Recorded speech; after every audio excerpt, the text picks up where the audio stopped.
And here we go. We are doing a winter morning pocket painting. I did not make it for Mini Monday, so we're going to make it for Tiny Tuesday.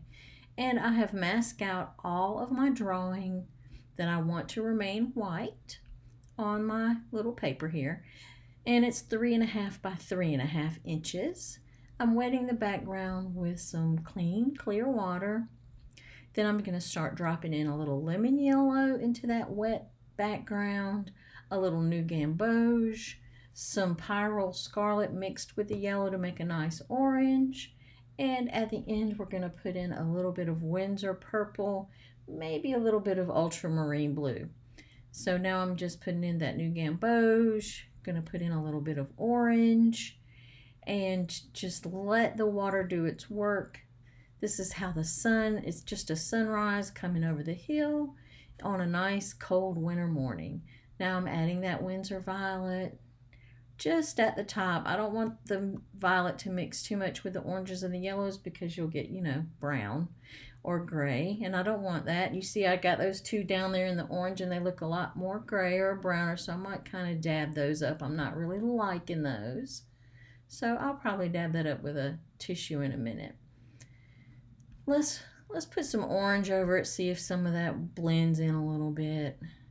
Yeah, I'm just going to pick that up. It's just a little too dark for me, and I think I'll just paint over it with a little bit of rose, permanent rose. I'm just going to keep darkening up this edge of the sky while it's still wet, just add more paint.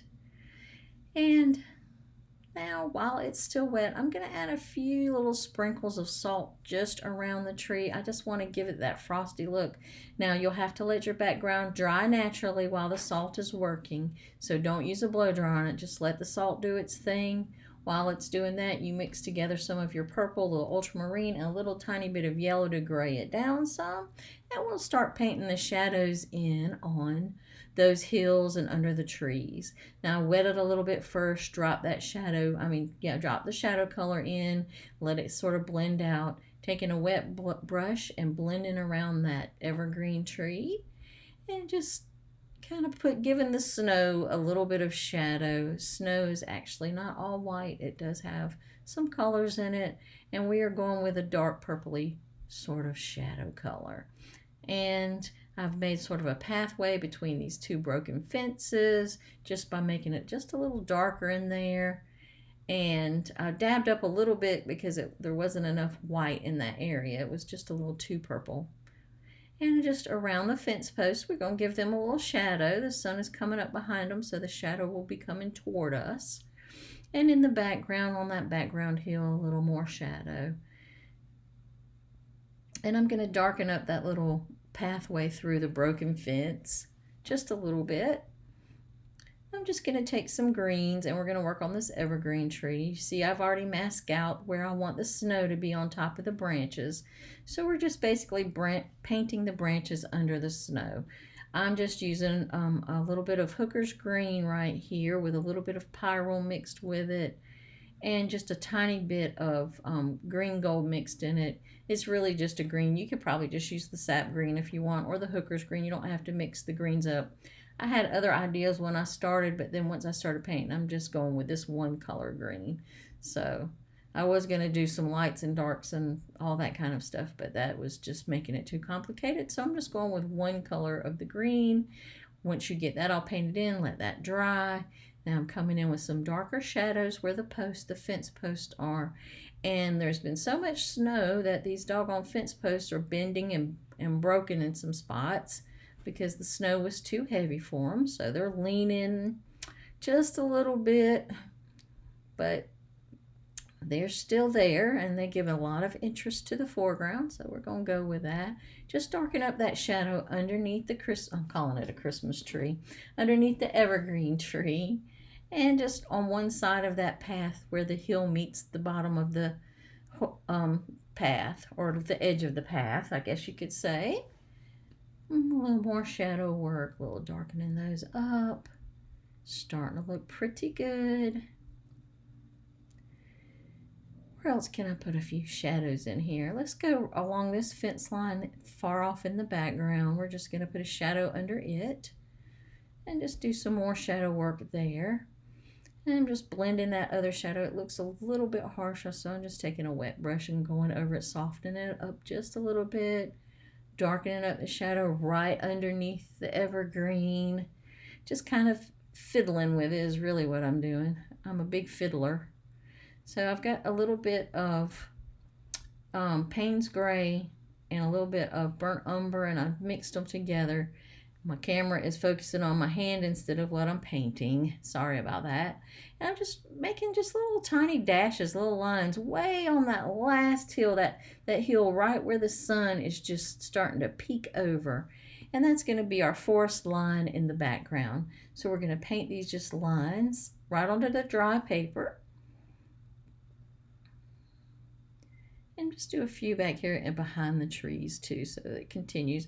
And then I'm just going to take a wet brush and just sort of kind of smooth over it so that the paint will blend, but it'll still hold the lines. You know, the lines will hold their shape, but it'll look fuzzy and blurry so that it looks more like it's in the distance. So we want to blur that just a little bit and make it look like it is further away from us by doing that.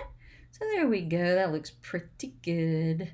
Now I've removed the masking fluid from the fence. I've got a little that brown and Payne's Gray mixture going, and I'm just kind of loosely painting in the fence posts. You don't have to get precious about it. You see, I'm just kind of making a few little marks, leaving a little bit of the white of the paper showing through here and there. It's just rough wood, so I'm trying to give that the appearance of rough wood by leaving a little bit of the white of the paper. I'm just taking my zero brush, dipping it in there into that same paint mixture and doing the wire parts of the fence, just trying to imagine how they would bend and twist with the actual fence post. Going to go to the other side of the path, do the same thing with those fence posts, put in a little bit of the wire and have it bending with the fence post as well.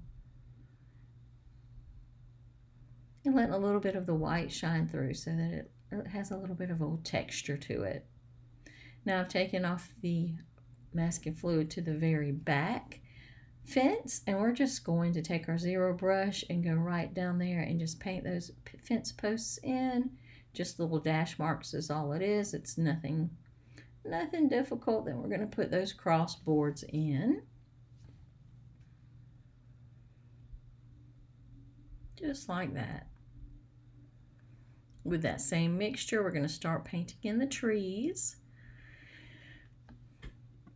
And you'll notice I'll leave some of the white from the masking fluid, the paper. Some of that white I want to stay shining through because it looks like snow on top of the branches. So I'm pretty much just painting the branches under the white. So we've got that done. I'm going to remove the masking fluid from the evergreen.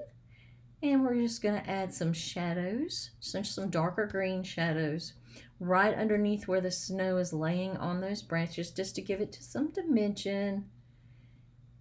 And you might also want to take some of that purpley mixture. I didn't show it here, but take some of the purpley mixture and make shadows on the snow so it's not just white blobs. Just really watery, that really watery purpley mixture. And just dab it on the snow. I'm not showing that here, but I'm just giving you a good suggestion. Here, I'm just putting shadows underneath the snow where they're laying on top of the branches of the evergreen tree. There's always shadows everywhere. Shadows and light, that's what makes up our paintings. Speaking of which, we're going to put another shadow here using that same purpley mixture with a little bit of yellow in it to gray it down. And then I'm just going to blend it out with my wet brush. I'm also going to darken up that tree line in the back, give it a little bit more dimension.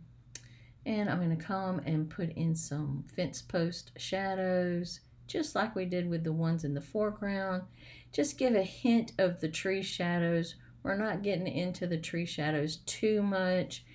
We're just giving a little hint of it. Remember, we're just warming up for our so-called good paintings. Now I'm just going to take a little bit of my white gouache. I'm going to add a little snow on the back of these fences.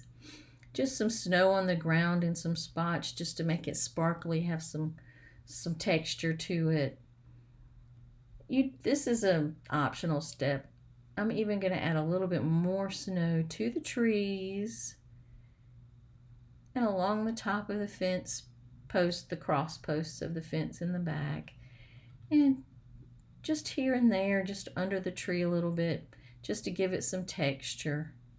You know, some of those snow is falling off of the branches and plopping into the snow below, so it's going to have some texture under it as they fall off and make little dents in the snow. Same around the fence posts, so you want to get that in there and then let it dry, and you have a cute little winter scene. Oh, so cute. Now, if you enjoyed this, please give me a thumbs up and consider subscribing to my channel. Thank you so much for watching. See you next week.